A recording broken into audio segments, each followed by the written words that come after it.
Hey guys, how are you? It's Brad Sundberg in the studio with MJ. We are back for another conversation, couple stories, couple updates, and had an amazing time in Paris. It's so much fun to be back there. I think we had people there from 6 or 7 countries.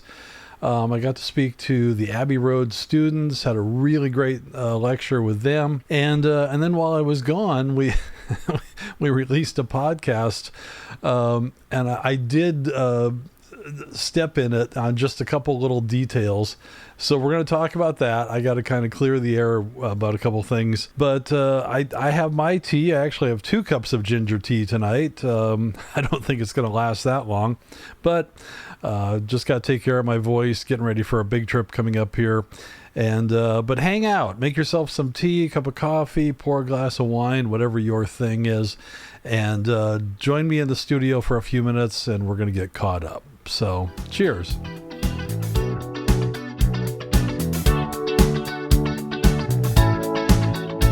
I've got two fun stories for you from the Bad era, really from the Bad album.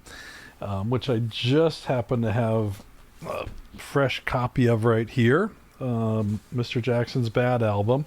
So we're going to talk about that in a few minutes and share a couple stories. But first, you crazy MJ fans want to be starting something.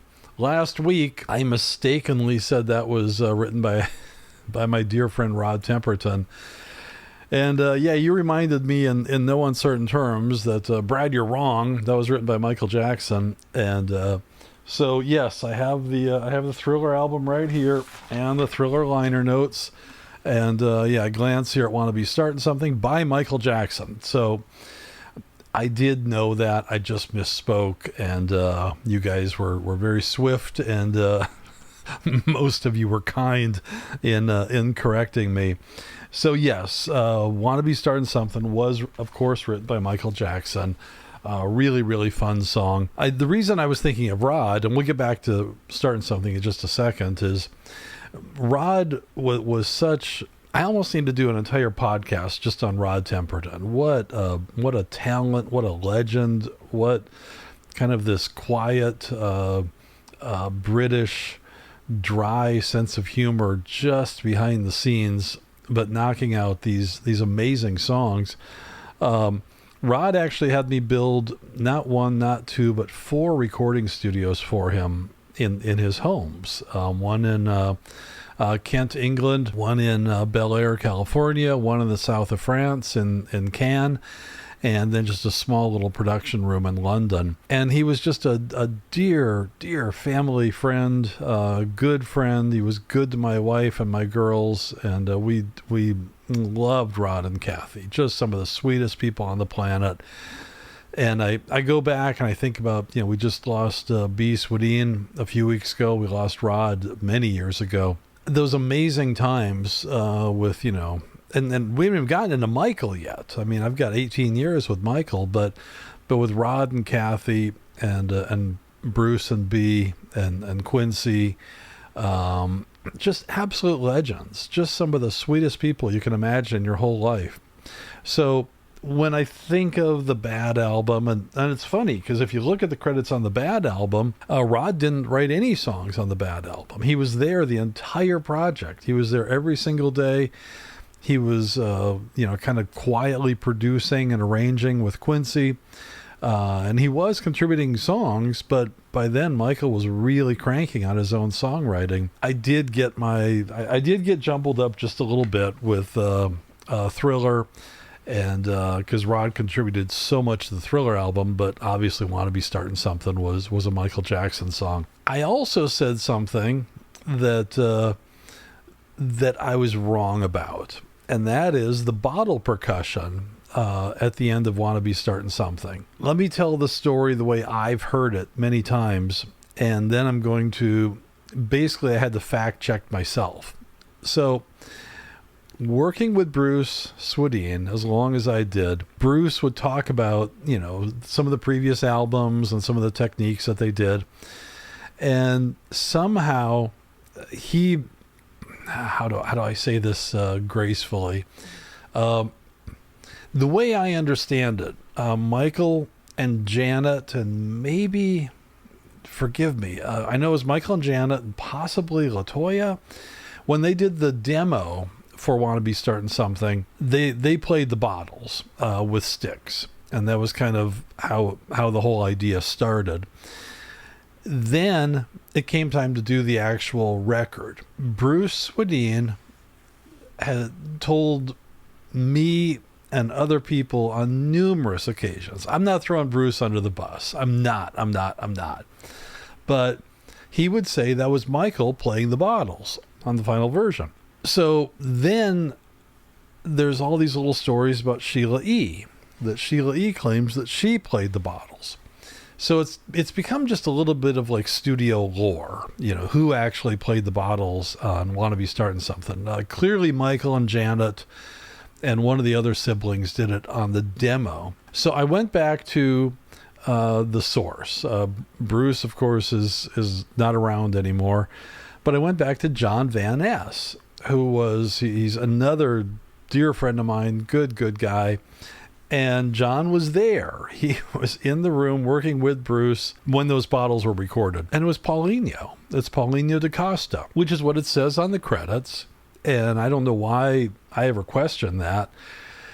Maybe, to show some grace, maybe when Bruce would talk about Wanna Be Starting Something and the bottles, maybe he kind of blurred together the demo, or it was kind of fun to talk about Michael Jackson playing the bottles. The Sheila E. story, I don't need any bad blood. I don't need Sheila E. Banging on my door. But John said, yeah, no, that's not how it happened. It was Paulinho, and we used Paulinho on tons of percussion stuff. So, to the best, now check it out. John Van Ness is going to be on my podcast probably in about a month and a half. I've got 2 big trips coming up. So I probably don't have time for a special guest, but John expressed great interest in sitting down and having a long discussion with me about his work with Michael, and this topic will definitely come up. But according to John, it was Paulinho da Costa that played those bottles. So I was wrong. I'm not sure I'm going to say that Bruce was wrong, but Bruce might have been blurring the demo, and it's a fun story. It's like a lot of studio stories. They get bigger over time, but sometimes you have to fact check yourself just a little bit.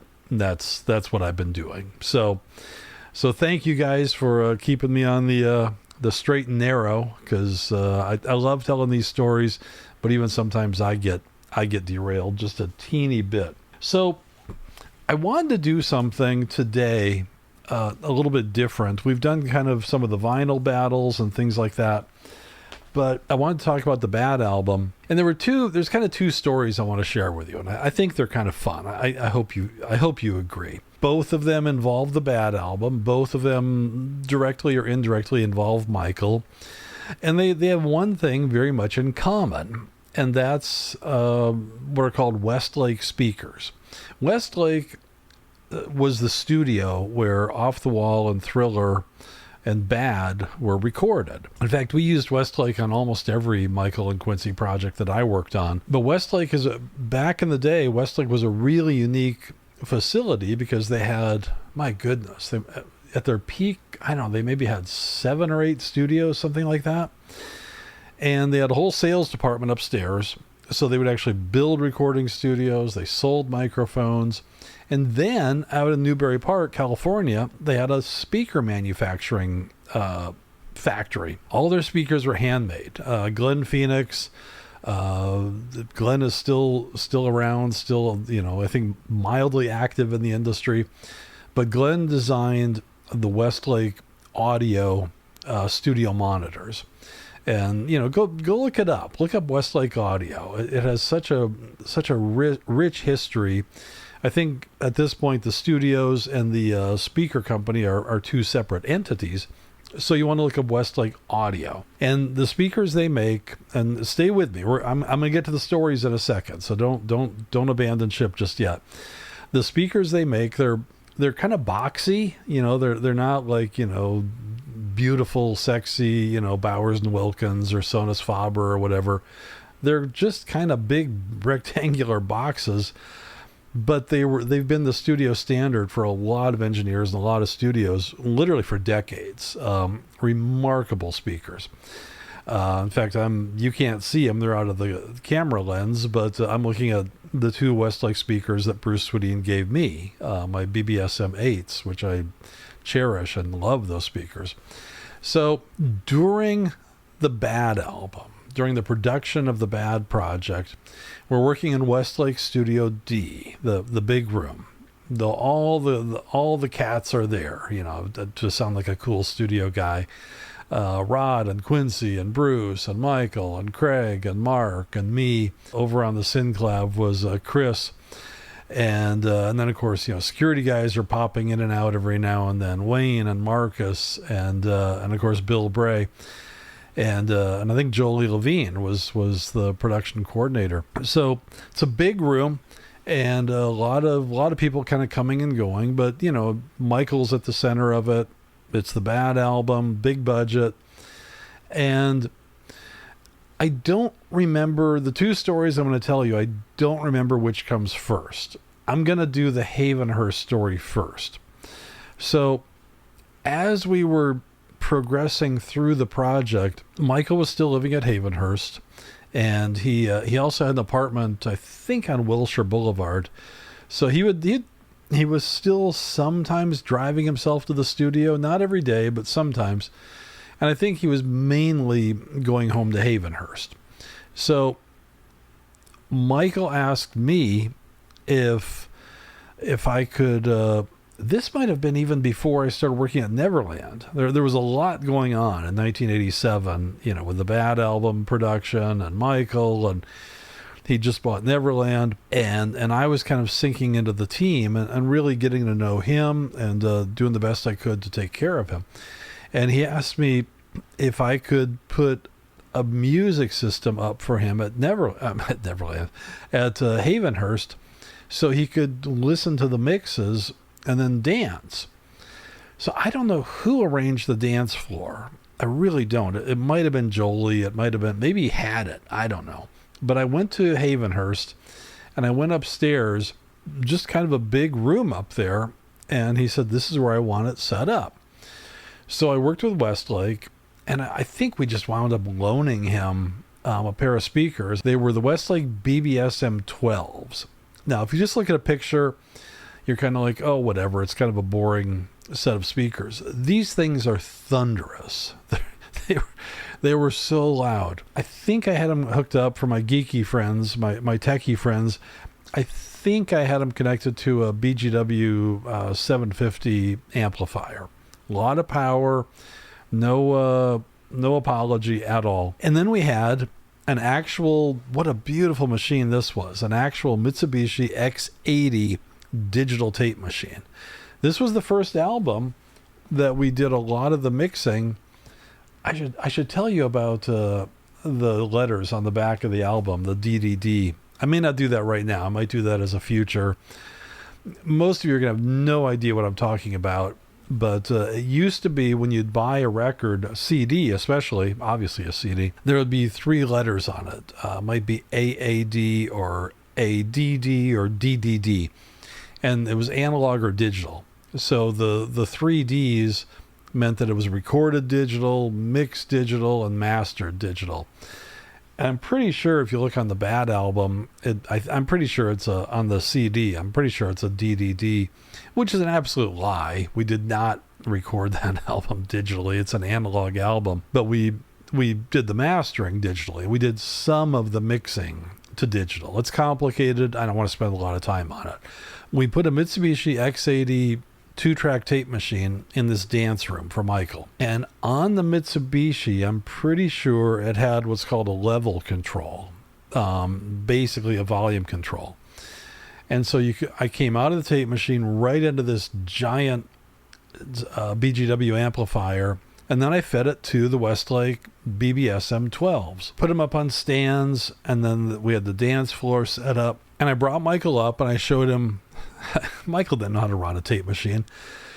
And I'm like, And we would send him what are called safeties. We're not sending him the album masters, but as we're mixing the record at Westlake, then we would update his safety tape over at Havenhurst, so he could go upstairs and push play on the Mitsubishi and then just crank it as loud as he wanted.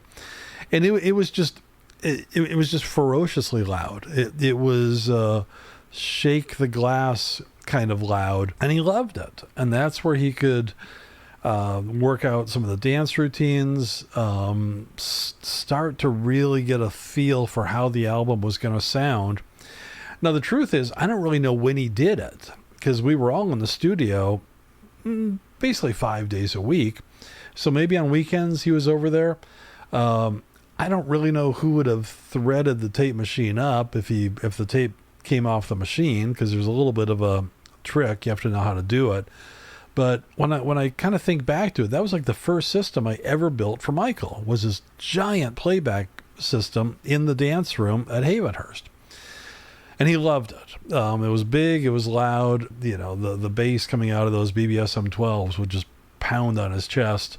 And he was a happy little guy. So, Michael, you play it as loud as you want. Just don't bother the neighbors. It's a big estate. You'll be fine. That's my first. It's not that great a story, but it's a true story. The second story, I hope you'll find a teeny bit more interesting, maybe even mildly funny. But the same connection. We're going to connect the dots again with Westlake monitors, Westlake speakers. As we were coming towards the end of the Bad album, this is another one of those did it really happen kind of moments where, remember all the guys I talked about in the studio? Rod, Quincy, Bruce, Chris, Mark, Craig, me, Michael. And that was really it. I mean, it was closed. Very few other people were allowed into that control room. It was locked and sealed. So, and that includes guys from the record company. Back then it was called CBS Epic Records, part of CBS Music. They were not allowed in. They could not come in for a visit. There may have been one exception. I don't want somebody calling me out and saying, Brad, that's not true, I was there. But not very often. They were really, really locked out. It came time, I don't know how all this happened, but we had to get this record done. So it's 87, and we got to deliver this record. They knew that we were getting close. So Bruce did, I think the mixes, I would say they were like 95%. They were really, really close to being finished. So we let the record company know, this is going to be the delivery date. So CBS Epic wanted to throw a huge listening party. Well, we're not going to let them into Westlake. That is not going to happen. So instead, I wish I had photos, but I don't.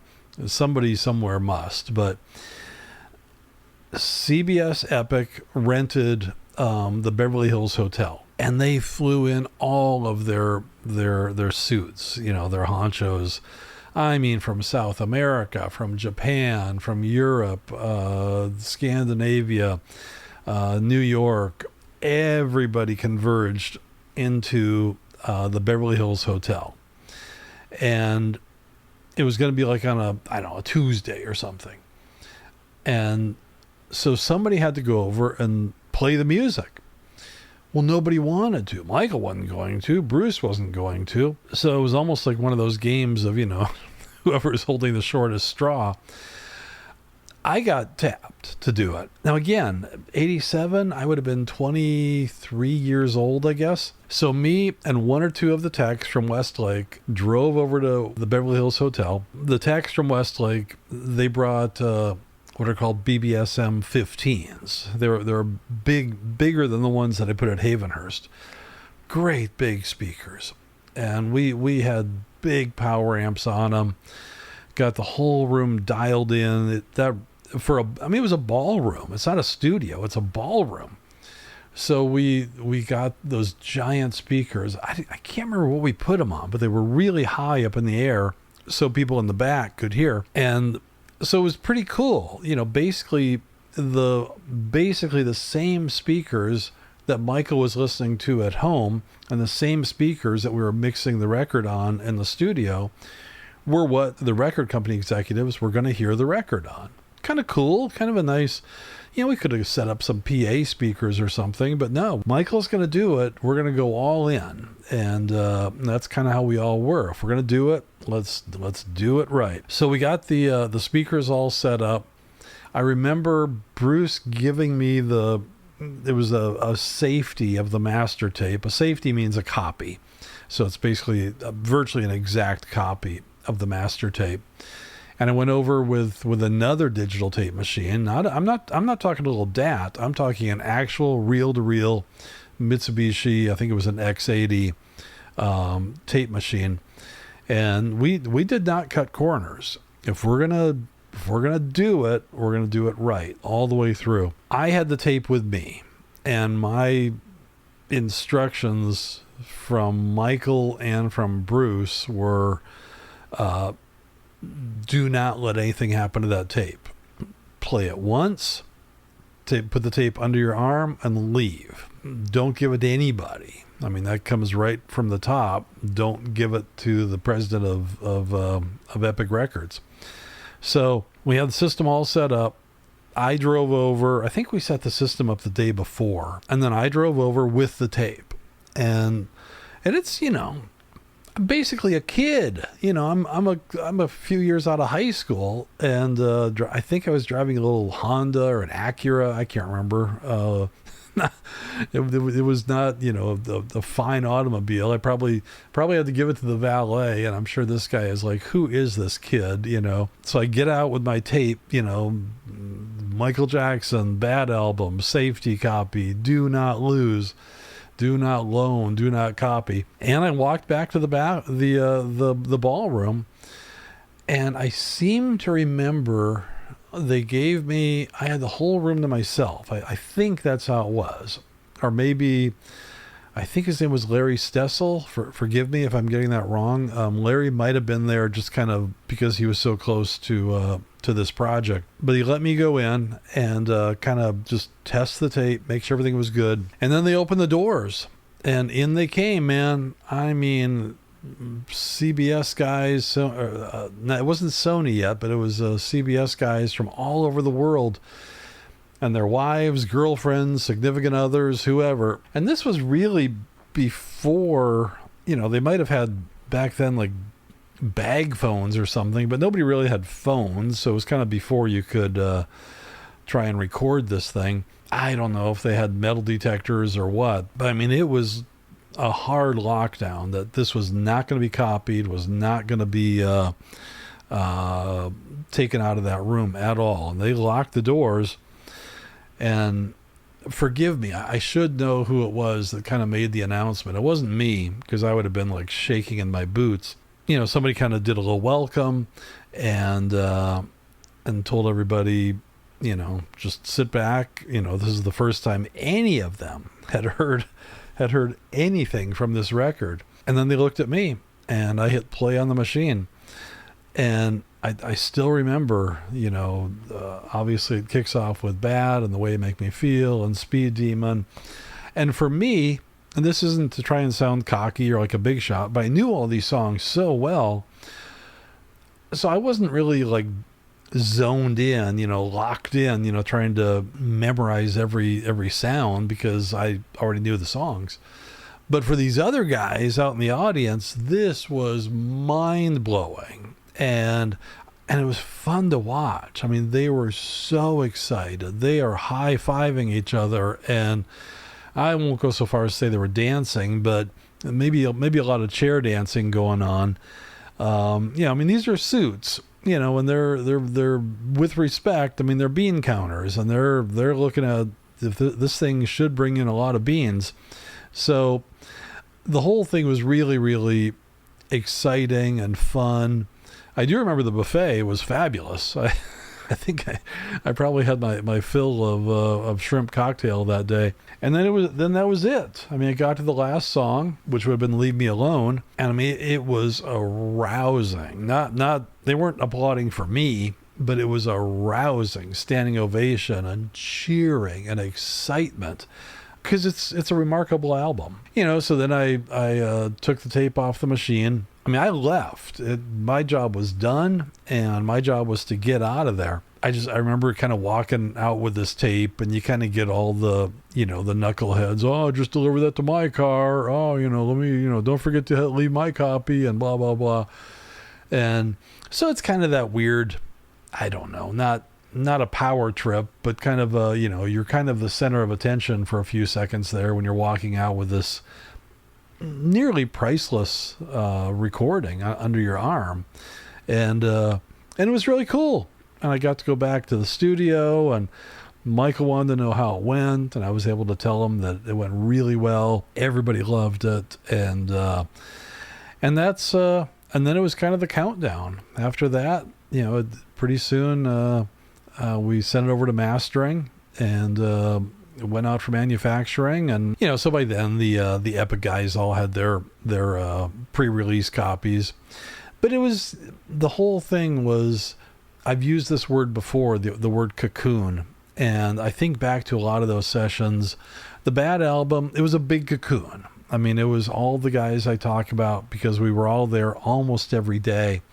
And then on the Dangerous album, the cocoon changed, and all of a sudden there was kind of the Bruce cocoon and the Bill cocoon and the Teddy cocoon, and where you're working on just a few songs. And you're working with just a smaller group of people, ironically, and it was just it was interesting to be inside the cocoon, knowing just how explosive, in a good way, this record was going to be, and I was proud. It was such a cool time in my life where music was.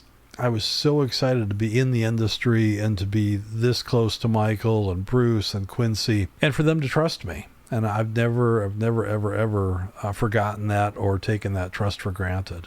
So there you go. A couple little stories from the Bad album. Michael's monstrous dance system up at Havenhurst, and then even a bigger system for the guys at Beverly Hills Hotel. I never built, I'm thinking about Neverland.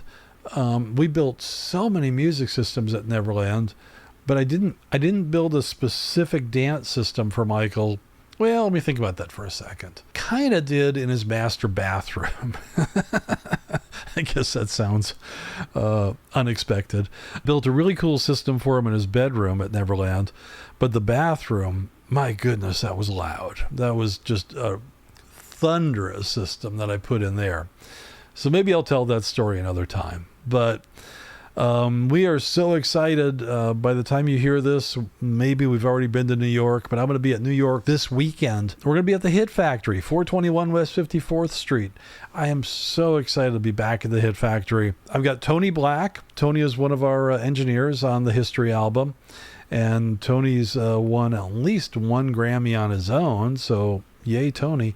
Tony's going to be with us for a few hours, and we're going to live stream that. So if you're interested in tuning in, check out www in the Studio with MJ, and grab a ticket either to the in-person event or to the live stream event. It's going to be a lot of fun. I haven't seen Tony in several years, and I have not walked into the Hit Factory since 1995. And then next month, in April, we're off to Bucharest. New country, new city, new fans, new everything. I think it's going to be an amazing time. And same thing. We have our live events all set up.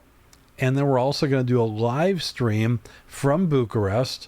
It's going to be kind of a panel interview. Some really cool MJ fans, music production people, and we're going to have about a 2 or 3 hour mini, I guess you might call it a long form conversation about my work with Michael, a lot of insights from the nearly 20 years I was with him. So that's coming up. Again, tickets for the live and the live stream events are available at www in the Studio with MJ.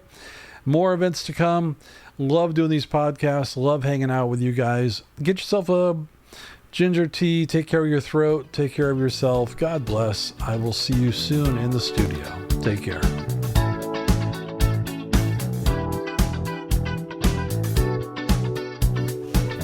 In the Studio, the podcast is produced by Maddie Sundberg.